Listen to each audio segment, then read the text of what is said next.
இந்த தேர்தல் முடிவை திருடுகிற வேலை ஏற்கனவே தொடங்கிவிட்டது. அவர்கள் இப்போதே திருடிக் கொண்டிருக்கிறார்கள். கடந்த காலத்தில் திருடினார்கள், நிகழ்காலத்தில் திருடுகிறார்கள். அந்த திருட்டை மறைக்கத்தான் அவர்கள் பாறைகளிலே போய் ஒதுங்கி இருக்கிறார்கள், பதுங்கி இருக்கிறார்கள். கோயில்களிலே போய் திருட்டு பொருளை கொடுத்து அர்ச்சனை செய்து கொண்டிருக்கிறார்கள். இது 2014 மோடி பதவியேற்ற நாளிலிருந்து இந்த மோசடிக்கான அடித்தளம் உருவாகிவிட்டது. ஓய்வு பெற்ற IAS அதிகாரிகள் கையெழுத்திட்டு ஒரு அறிக்கை வெளியிட்டிருக்கிறார்கள். தேர்தல் ஆணையம் சரியில்லை, ஜனநாயகத்தை காப்பாற்ற வேண்டும் என்று. 2019 தேர்தலுக்கு முன்னால் 66 ஓய்வு பெற்ற அதிகாரிகள்.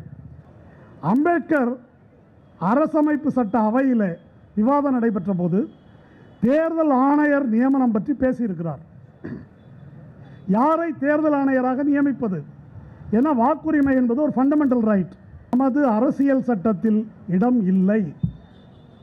ஒரு கோமாளியோ அல்லது ஒரு கைப்பாவையோ இந்த பதவிக்கு வருவதற்கான வாய்ப்பு இருக்குதுன்னு அவர் பேசுகிறார். பிளாக் மணி, சட்டவிரோத பணம் என்று அறிவிக்கப்பட்ட எலக்ட்ரல் பாண்ட், அந்த பணத்தை பிஜேபி வைத்துக் கொள்வதற்கு இந்த தேர்தல் ஆணையம் அனுமதித்ததாக இருக்கட்டும், அல்லது மோடியினுடைய வெறுப்பு பேச்சை எந்த தடையுமின்றி அனுமதித்ததாக இருக்கட்டும், இது எல்லாமே அரசமைப்பு சட்டத்துக்கும் ஜனநாயகத்துக்கும் எதிரானது. ஆனால் இன்றைக்கு கன்னியாகுமரியில் மோடி போய் உட்கார்ந்திருக்கார். தியானம் என்ன, மெடிடேஷன், எதை சிந்திக்கிறார் என்றால் 4ஆம் தேதிக்கு பிறகு என்னெல்லாம் அயோக்கியத்தனம் பண்ணலாம் அதை பற்றி ஆழ்ந்து சிந்திக்கிறதுக்கு தான் அங்கே போய் உட்கார்ந்துருக்கிறாரு. அதை ஒரு பிரச்சாரம் செய்வதற்கான ஒரு இந்து மத பிரச்சார நடவடிக்கையாக மாற்றி இருக்கிறார். தேர்தல் ஆணையத்தில் இருக்கிறவங்கலாம் எவ்வளோ பெரிய அக்கீஸ்டாக இருக்காங்க நம்ம பார்க்க வேண்டியிருக்கின்றது.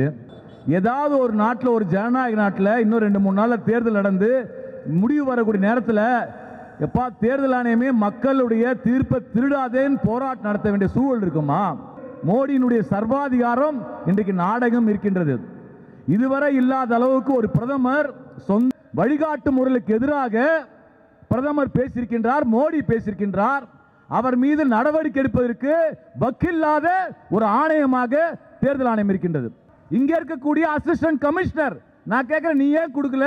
நான் கம்ப்ளைண்ட் கொடுத்தனா, பேசின வீடியோ இருக்கு, புகார் கொடுன்னு கேட்டா, இல்ல சார் அவர் ராஜஸ்தான்ல பேசினதுக்கு இங்க கொடுக்க முடியுமான்னாரு. அப்ப நான் கேட்டேன், நல்ல கேள்விங்க ஐயா, இந்த தமிழ்நாட்டை சேர்ந்த ஒரு அமைச்சர் உதயநிதி ஸ்டாலின் அவர்கள் இதே இடத்துல உங்க லிமிட்டுக்குள்ள இருக்கக்கூடிய 1000 விளக்கு போலீஸ் ஸ்டேஷனுடைய லிமிட்டுக்குள்ள இருக்கக்கூடிய காமராஜர் அரங்கத்தில் சனாதானத்தை ஒழிப்போம் என்று சொன்னதற்காக நாடு முழுக்க வழக்கு பதிவு செய்கிறார்களே. அப்போ இந்தியா முழுக்க இருக்கக்கூடிய காவல்துறை நிலையத்தில் இங்க இருக்கிற அமைச்சர் பேசினதுக்கு வழக்கு பதிவு செய்து கோர்ட்டுக்கு வான்னு இழுக்க முடியும்னா இங்க இருக்க நுங்கம்பாக்கம் காவல் நிலையத்தால செய்ய முடியாதா? தேர்தல் ஆணையம் அவர் கையில போயிடுச்சு, சிபிஐ போயிடுச்சு, இடி போயிடுச்சு, நீதிமன்றம் பெரும்பாலும் போயிடுச்சு, போலீஸ் எல்லாம் போயிடுச்சு. இப்போ விவேகானந்தர் உண்ணாவிரத இடமும் போயிடுச்சு. மோடியின் சர்க்கார் இன்றைக்கு RSS பாஜக என்பது இன்றைக்கு அந்த RSS குறித்து கூட பல்வேறு ஆங்கில பத்திரிகைகளை குறைத்து மதிப்பிடுகிறார்கள். மோடிக்கும் RSSக்கும் சண்டை வந்துச்சு, அவர் பேச்சை இவர் கேட்க மாட்டாரு, அவர் காலவாட்டன். இது எல்லாம் நயவஞ்சக பார்வை. RSS பொறுத்த வரைக்கும் ஏழை வீட்டுக்கு போனா புணமா இருக்கணும், கல்யாண வீட்டில் போனா மணப்பெண்ணாவோ மணமகனா இருக்கணும். இதுதான் பாஜக RSS தந்திரம். எல்லாவற்றுக்கும் மேலாக மோடி தான் ஜெயிப்பார், அவர் இந்த இடங்களில் வெல்வார் என்பதற்கு ஆதரவாக சொல்லப்படுகிற மிக முக்கியமான ஒரு கருத்து, பிரசாந்த் கிஷோர் மிக முக்கியமாக வலியுறுத்துகிற செய்தி, எக்கச்சக்கமான செல்வங்கள் அவர்களிடம் குவிந்து கிடக்கின்றன. உலகத்திலேயே மிகவும் பணக்கார கட்சிகளில் ஒரு கட்சியாக பாரதிய ஜனதா கட்சி இருக்கிறது. அவர்கள் வெற்றி பெறுவார்கள் என்று அவர் நம்புவதற்கு இதையும் ஒரு காரணமாக குறிப்பிடுகிறார்கள். அந்த அளவுக்கு அவர்கள் பணத்தை அள்ளி இறைக்கிறார்கள். தமிழ்நாட்டிலேயே பார்த்தோம், 4 கோடி ரூபாய் பிடிபட்டது. அது மட்டும் பாரதிய ஜனதா கட்சியைச் சேர்ந்த வேட்பாளருக்காக இல்லை என்றால் என்னென்ன நடவடிக்கைகள் எடுக்கப்பட்டிருக்கும்? வருமான வரித்துறை தலையிட்டிருக்கும், அமலாக்க பிரிவு தலையிட்டிருக்கும், எல்லா விதத்திலும் அவர்கள் நடவடிக்கை எடுத்திருப்பார்கள். இங்கே எந்த விதமான நடவடிக்கையும் இல்லை. ஆக நாடு முழுவதும் அவர்கள் பணத்தை கொண்டு இந்த வேலையை செய்ய நினைக்கிறார்கள். எனவேதான் நண்பர்களே நாம் சொல்கிறோம், இந்த தேர்தல் முடிவு 4ஆம் தேதி திருடப்பட போகிறது என்பது அல்ல நம் குற்றச்சாட்டு, அது வேறு செய்தி. ஆனால் இந்த தேர்தல் முடிவை திருடுகிற வேலை ஏற்கனவே தொடங்கிவிட்டது. அவர்கள் இப்போதே திருடிக் கொண்டிருக்கிறார்கள். கடந்த காலத்தில் திருடினார்கள், நிகழ்காலத்தில் திருடுகிறார்கள். அந்த திருட்டை மறைக்கத்தான் அவர்கள் பாறைகளிலே போய் ஒதுங்கி இருக்கிறார்கள், பதுங்கி இருக்கிறார்கள். கோயில்களிலே போய் திருட்டு பொருளை கொடுத்து அர்ச்சனை செய்து கொண்டிருக்கிறார்கள். எனவே இந்த திருட்டை தடுப்பதற்கு ஒரே ஒரு வழிதான் இருக்கிறது. இந்த மக்களுடைய விழிப்புணர்வு தான். அவர்கள் கையிலே இராணுவம் இருக்கிறது, மத்திய பாதுகாப்பு படைகள் இருக்கின்றன, மத்திய உளவுத்துறை இருக்கிறது, நீதிமன்றமும் இருக்கிறது, தேர்தல் ஆணையம் இருக்கிறது. இத்தனையும் இருந்த போதிலும் மக்கள் விழிப்போடு இருந்தால் நம்மால் இந்த திருட்டை தடுக்க முடியும். நாம் ஏற்கனவே திருட்டு கொடுத்த பொருளையும் மீட்க முடியும். மக்கள் தீர்ப்பை நாம் திருட்டு கொடுத்து விட்டால் மக்களாட்சி ஒழிந்து போகும், மக்கள் வாழ்வு அழிந்து போகும், எதிர்காலம் இருண்டு போகும் என்ற எச்சரிக்கையை நாடெங்கிலும் மக்களுக்கு சொல்லுகிற முயற்சிதான் மக்கள் இயக்கங்கள் எடுத்திருக்கிற இந்த ஒன்று கூடல். இந்த செய்தியை நாம் மக்களிடம் இன்னமும் சொல்ல வேண்டும். ஏற்கனவே நாம் தேர்தல் பரப்புரை செய்தோம், சொல்ல வேண்டிய கருத்துக்களை சொன்னோம், நூல்கள் வெளியிட்டோம், வெளியீடுகள் கொண்டு வந்தோம், எல்லா ஊடகங்களிலும் பேசினோம். சரி, முடிந்தது. மக்கள் வாக்குப்பதிவு செய்து விட்டார்கள். முடிவு 4ஆம் தேதி வரட்டும் என்று நாம் காத்திருக்க முடியாது. ஏனென்றால் 4ஆம் தேதிக்கு இடையிலேயே இந்த முடிவை திருடுகிற முயற்சிகள் நடைபெறுகின்றன என்று நாம் எச்சரிக்கை கடமைப்பட்டிருக்கிறோம். 100க்கும் மேற்பட்ட தலை சிறந்த முன்னாள் இந்திய ஆட்சிப்பணி அதிகாரிகள், இந்த நாட்டில் மிக அடிப்படையான சீர்திருத்தங்களை கொண்டு வருவதற்காக உழைத்த அருணா ராய் போன்றவர்கள் நம்மை எச்சரிக்கிறார்கள்.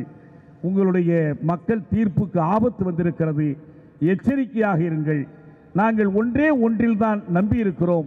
அது என்னவென்றால் மக்கள் கருத்து, மக்களின் உளச்சான்று. அதுதான் மிகப்பெரிய ஆற்றல். அதற்கு எதிராக வேறு எதனாலும் வெல்ல முடியாது. அந்த மக்கள் உளச்சான்றை தட்டி எழுப்புகிற முயற்சி தான், இருளர்ந்த உள்ளங்களில் ஒளியேற்றுகிற முயற்சி தான், சுடரேந்தி நாம் நடத்துகிற இந்த ஒன்று கூடல். இதிலே நாம் இங்கே திரண்டு வந்திருப்பது மட்டுமல்ல, இந்த செய்தியை நாடெங்கு மக்களிடம் கொண்டு சேர்ப்போம். தேர்தலுக்கு முன்னாலும் தேர்தலுக்கு பின்னாலும் மக்கள் தீர்ப்பை திருடுகிற முயற்சிகளை எதிர்த்து விழிப்புடன் இருப்போம். நன்றி, வணக்கம். ஒரு நாடாளுமன்ற தேர்தல் அல்லது சட்டமன்ற தேர்தலிலே ஓரிரு தொகுதிகளில் வாக்கு எண்ணிக்கை மோசடி நடந்தது, தேர்தலை ஒப்புக்கொள்ள முடியாது என்று வழக்கு மன்றத்துக்கு சென்றதையெல்லாம் நம்ம பார்த்திருக்கிறோம். ஆனால் இன்றைக்கு மொத்த நாடாளுமன்ற தேர்தலில் ஆளும் கட்சியாக எது தேர்ந்தெடுக்கப்படுமோ அந்த கட்சி, பிரதமராக தேர்ந்தெடுக்கப்பட இருக்கின்ற நபர், அவரே ஒரு மோசடியில் ஈடுபட்டு இந்த பதவியை கைப்பற்றுவார் என்ற ஐயத்திற்கு நாம் மட்டுமல்ல, இந்த நாடே வந்திருக்கிறது. இன்று நாம் வீதியிலே அமர்ந்து நம்முடைய வாக்குரிமையை, ஜனநாயக உரிமையை காப்பாற்றிக் கொள்ள வேண்டும் என்று இங்கிருந்து குரல் எழுப்புகிறோம் என்றால் அதற்கு ஒரு பொருள் இருக்குது. தேர்ந்தெடுக்கப்பட்ட சட்டமன்ற உறுப்பினர்கள், நாடாளுமன்ற உறுப்பினர்கள், அதிகார வர்க்கம், நீதித்துறை, ஊடகங்கள் என்ற 4 தூண்கள் மீதும் ஜனநாயக அது மேலே தான் நிற்கிது என்று சொல்லுகிறார்களே, அந்த 4 தூண்கள் மீதும் மக்கள் நம்பிக்கை இழந்து விட்டார்கள் என்ற நிலையில் நாம் இருக்கிறோம். அதனால்தான் ஜனநாயகத்தை காப்பாற்றுவதற்கு வெளியிலிருந்து நாம் குரல் கொடுத்தாக வேண்டிய ஒரு கட்டாயத்துக்கு ஆளாக்கப்பட்டிருக்கிறோம். அதற்காகத்தான் இந்த மக்கள் இயக்கங்கள் 2024. இது இந்தியாவிலே முதல் முறையாக நடக்கவில்லை. நம்மை விட முன்னேறிய ஜனநாயக நாடு என்று அழைக்கப்படுகின்ற அமெரிக்காவில் 2020 இதே பிரச்சனை தான் நடந்தது. ட்ரம்ப் தோல்வி அடைவார், ஆனால் அதிகாரத்தை விட்டு விலக மாட்டார், என்ன செய்ய போகிறோம் என்று அந்த நாட்டிலே இருக்கக்கூடிய அறிவாளிகள், அதிகாரிகள், ஓய்வு பெற்ற நீதியரசர்கள், பத்திரிகையாளர்கள் இவங்கெல்லாம் சேர்ந்து டிரான்சிஷன் இன்டெகிரிட்டி ப்ராஜெக்ட் என்று ஒரு அமைப்பை உருவாக்கி தேர்தல் தில்லுமுள்ளுகளை தடுப்பதற்கு முயற்சி செய்தார்கள். உங்களுக்கு தெரியும், 2020 ட்ரம்ப் தோல்வியுற்ற பிறகும் ட்ரம்பினுடைய ஆதரவாளர்கள் கேபிட்டல் ஹில்லை முற்றுகையிட்டு பெரிய வன்முறையை ஏற்படுத்தியதை நீங்கள் கண்டிருப்பீர்கள். அப்படி அமெரிக்காவில் என்ன முயற்சி செய்தார்களோ அதை போல இன்றைக்கு தீஸ்தா சேதல்வாத், GN ரவி உள்ளிட்ட பல முன்னணியாளர்கள் இணைந்து டிரான்சிஷன் வாட்ச் கமிஷன் என்ற ஒரு அமைப்பை ஏற்படுத்தியிருக்கிறார்கள். டிரான்சிஷன் தான் என்ன? அந்த அதிகார மாற்றம் ஜனநாயக முறைப்படி நடக்க வேண்டும் என்பதற்கான ஒரு அமைப்பு. அது இன்றைக்கு ஏற்படுத்த வேண்டிய ஒரு கட்டாயத்துக்கு நாம் ஆளாகி இருக்கிறோம். இந்த மோசடி என்பது இப்போ நடந்ததா என்றால் இல்லை. இது 2014 மோடி பதவியேற்ற நாளிலிருந்து இந்த மோசடிக்கான அடித்தளம் உருவாகிவிட்டது. ஓய்வு பெற்ற தேர்தல் ஆணையர் ராவத் அவர் 2017 இதை பற்றி பேசியிருக்கிறார். 2019 தேர்தலின் போது இன்றைக்கு தோழர்கள் சொன்னார்கள் 102 ஓய்வு பெற்ற IAS அதிகாரிகள் கையெழுத்திட்டு ஒரு அறிக்கை வெளியிட்டிருக்கிறார்கள், தேர்தல் ஆணையம் சரியில்லை, ஜனநாயகத்தை காப்பாற்ற வேண்டும் என்று. 2019 தேர்தலுக்கு முன்னால் 66 ஓய்வு பெற்ற அதிகாரிகள், போலீஸ் உயரதிகாரி, நேர்மைக்கு பெயர் போன ஜூலியோ ரிபைரோ, சிவசங்கர் மேனன் போன்ற அதிகாரிகள் 66 பேர் இந்த தேர்தல் ஆணையத்தின் மீது நம்பிக்கை இழந்து விட்டோம், இந்த அமைப்பு செல்லாக்காசாகிவிட்டது என்று அன்றைக்கு அறிக்கை விட்டார்கள். இன்றைக்கி நாம் கண்டிருக்கிற முன்னேற்றம் என்னவென்றால் 66 102 மாறியிருக்கிறது. அதான் முன்னேற்றம். அம்பேத்கர் அரசமைப்பு சட்ட அவையில் விவாதம் நடைபெற்ற போது தேர்தல் ஆணையர் நியமனம் பற்றி பேசியிருக்கிறார். யாரை தேர்தல் ஆணையராக நியமிப்பது? ஏன்னா வாக்குரிமை என்பது ஒரு ஃபண்டமெண்டல் ரைட். அரசமைப்பு சட்டத்தினுடைய பேசிக் ஸ்ட்ரக்சரில் அது இருக்குது. அப்போ தேர்தல் ஆணையர் நேர்மையானவராக இருக்க வேண்டும். அதை எப்படி உத்தரவாதப்படுத்துவது? அதை உத்தரவாதப்படுத்துவதற்கு நமது அரசியல் சட்டத்தில் இடம் இல்லை. ஒரு கோமாளியோ அல்லது ஒரு கைப்பாவையோ இந்த பதவிக்கு வருவதற்கான வாய்ப்பு இருக்குதுன்னு அவர் பேசுகிறார். அது இன்றைக்கு நடந்திருப்பதை நாம் பார்க்கிறோம். பாராளுமன்றம் தான் இதை முடிவு செய்திருக்கிறது. உச்சநீதிமன்ற தீர்ப்புக்கு எதிராக தன்னுடைய கைப்பாவைகளை தேர்தல் அதிகாரிகளாக அவர் நியமித்திருக்கிறார்.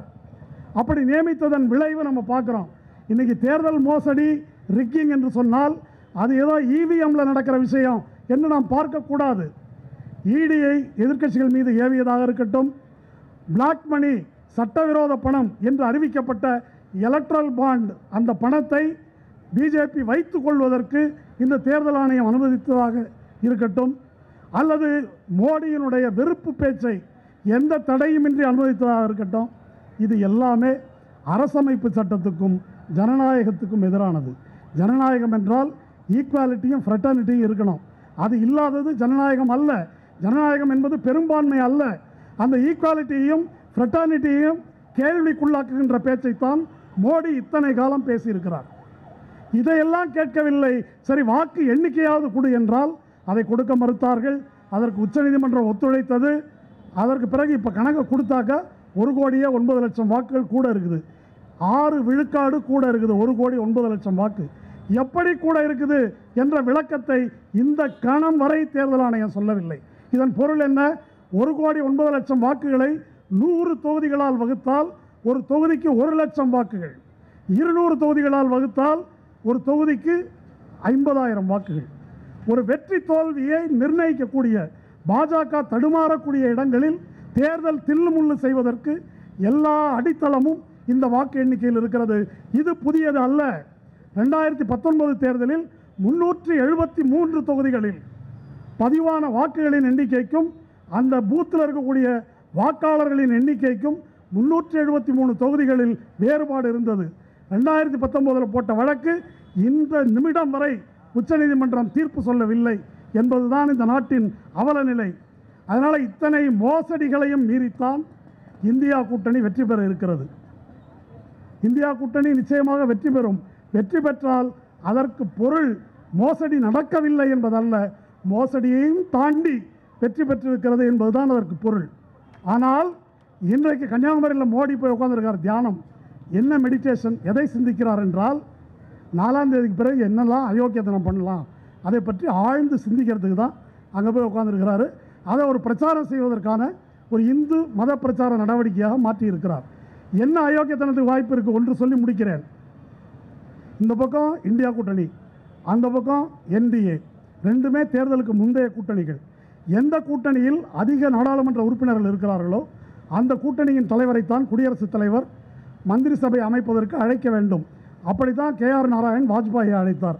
இதே லோக்சபாவினுடைய செக்ரட்டரி ஜெனரல் PDT ஆச்சாரி சமீபத்திய கட்டுரை ஒன்றில் குறிப்பிடுகிறார். ஆனால் என்ன நடக்கும் என்று நாம் எதிர்பார்க்கலாம். சிங்கிள் லார்ஜஸ்ட் பார்ட்டி என்ற முறையில் பாரதிய ஜனதாவை அழைப்பார்கள். அழைத்து மோடி ஒரு 40 நாள் டைம் கொடுத்து நீங்கள் வந்து பெரும்பான்மையை நிரூபியுங்கள் என்று சொல்வார்கள். அதற்கு பிறகு தனக்கு வேண்டிய ஆட்களை கொண்டு வருவதற்காக ஈடி ஏவப்படும், பணம் ஏவப்படும், எது வேணால் நடக்கும். அத்தகைய மோசடிகள் நடக்கும்போது நாம் பார்வையாளர்களாக இருக்க முடியாது. நாம் களத்தில் இறங்க வேண்டும். அவசர நிலை காலத்தில் சிறையில் இருக்கும்போது ஜெயபிரகாஷ் நாராயண் ஒரு விஷயம் சொன்னார். தேர்தல் நடக்குமா நடக்காதா என்று சந்தேகம் இருந்த காலம். ஆனால் தேர்தல், அதுக்கு பின்னால் நடந்த தேர்தல் நேர்மையாக தான் நடந்தது. சிறையிலே அவர் என்ன எழுதினார்?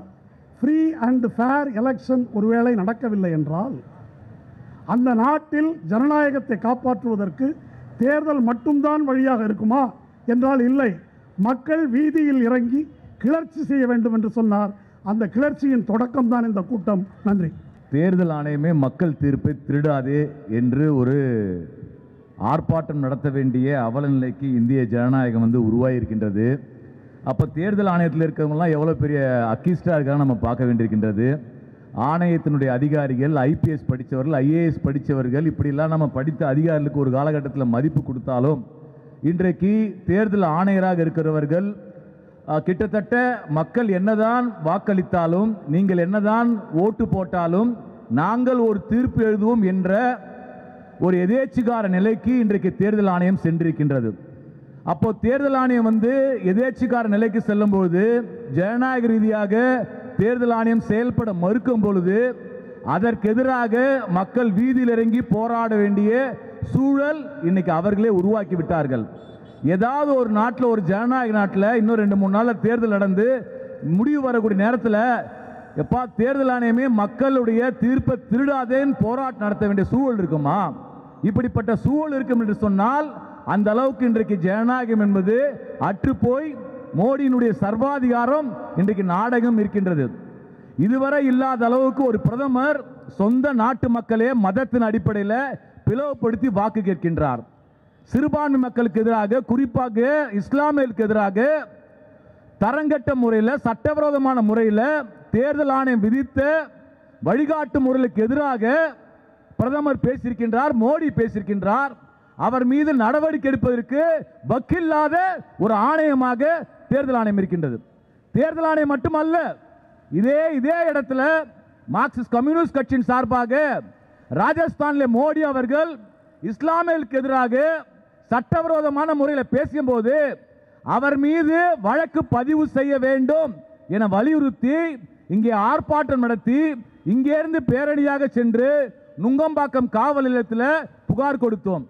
நான் புகார் கொடுத்து விட்டு 1 மணி நேரம் நுங்கம்பாக்கம் காவல் நிலையத்தில் இருக்கக்கூடிய ஏசி இன்ஸ்பெக்டர் எல்லாம் இருக்கிறாங்க. ஒரு சிஎஸ்ஆர் காப்பி கொடுக்க மாட்டேன்றாங்க, ஒரு அத்தாட்சி காப்பி கொடுக்க மாட்டேன்றாங்க. யாரு? இங்க இருக்கக்கூடிய நுங்கம்பாக்கம் ஆய்வாளர், இங்க இருக்கக்கூடிய அசிஸ்டன்ட் கமிஷனர். நான் கேட்கிறேன், நீ ஏன் கொடுக்கல? நான் கம்ப்ளைண்ட் கொடுத்தேன், பேசின வீடியோ இருக்கு, புகார் கொடுன்னு கேட்டா இல்ல சார், அவர் ராஜஸ்தான்ல பேசினதுக்கு இங்க கொடுக்க முடியுமான்னாரு. அப்ப நான் கேட்டேன், நல்ல கேள்விங்க ஐயா, இந்த தமிழ்நாட்டை சேர்ந்த ஒரு அமைச்சர் உதயநிதி ஸ்டாலின் அவர்கள் இதே இடத்துல உங்கள் லிமிட்டுக்குள்ள இருக்கக்கூடிய 1000 விளக்கு போலீஸ் ஸ்டேஷனுடைய லிமிட்டுக்குள்ள இருக்கக்கூடிய காமராஜர் அரங்கத்தில் சனாதானத்தை ஒழிப்போம் என்று சொன்னதற்காக நாடு முழுக்க வழக்கு பதிவு செய்கிறார்களே. அப்போ இந்தியா முழுக்க இருக்கக்கூடிய காவல்துறை நிலையத்தில் இங்க இருக்கிற அமைச்சர் பேசினதுக்கு வழக்கு பதிவு செய்து கோர்ட்டுக்கு வான் இழுக்க முடியும்னா இங்க இருக்க நுங்கம்பாக்கம் காவல் நிலையத்தால செய்ய முடியாதா? வெக்கம்தான், வெக்க கேடாதான் இருக்கின்றது. எனவேதான் நம்ம இங்கே தெருவில் வந்து போராட வேண்டிய சூழல் இருக்குது. இங்க இருக்கிறவர்கள் தான், இங்கே உட்கார்ந்துக்கூடிய பல்வேறு அமைப்புகளை சார்ந்தவர்கள் தான் ஜனநாயகத்தை பாதுகாத்துக் கொண்டிருக்கின்றோம். தேர்தலில் பல அரசியல் கட்சிகள் வாக்கு வாங்கலாம், பிரதான அரசியல் கட்சிகள் வாக்கு வாங்கலாம், மோடியை எதிர்த்து கூட வாக்கு வாங்கலாம். ஆனால் சமூகத்தில், மக்கள் மத்தியில் பாஜகவுக்கு எதிராக, பாஜகவுடைய சிந்தனைக்கு எதிராக மக்களை அரசியல் மயப்படுத்தி இந்த பெரும்பாலான வாக்குகளை வாங்கக்கூடிய அரசியல் கட்சிகளுக்கான களத்தை உருவாக்கியவர்கள் நாம் தான். நாம் உருவாக்கிய களத்தில் தான் சின்ன சின்ன அமைப்புகள் என்று சொல்லக்கூடியவர்கள் நடத்தக்கூடிய ஏராளமான போராட்டங்கள், லட்சக்கணக்கான துண்டு அறிக்கைகள், ஏராளமான மக்கள் சந்திப்புகள், வள்ளுவர் கோட்டத்திலிருந்து தமிழ்நாடு முழுக்கும் ஏராளமான பொதுக்கூட்டங்கள், தெருமுனை கூட்டங்கள், இது வாயிலாக உருவாக்கப்பட்ட மக்கள் அரசியல் படுத்தியதுதான் இன்றைக்கு இந்த ஜனநாயகமாக இருப்பதற்கு உதாரணமாகிறது. வேற எந்த அரசியல் கட்சியும் இதில் உரிமை கோர முடியாது. எனவே இன்றைக்கு இந்த போராட்டம் என்பது நம்முடைய நாட்டினுடைய ஜனநாயகத்தை பாதுகாப்பதற்கான போராட்டம். இன்றைக்கு இருக்கக்கூடிய ஆட்சியில் இருக்கிறவர்கள் அரசியல் அமைப்பு வகுத்தக்கூடிய அனைத்து அமைப்புகளும் விழுங்கி விட்டார்கள். தேர்தல் ஆணையம் அவர் கையில் போயிடுச்சு, சிபிஐ போயிடுச்சு, இடி போயிடுச்சு, நீதிமன்றம் பெரும்பாலும் போயிடுச்சு, போலீஸ் எல்லாம் போயிடுச்சு.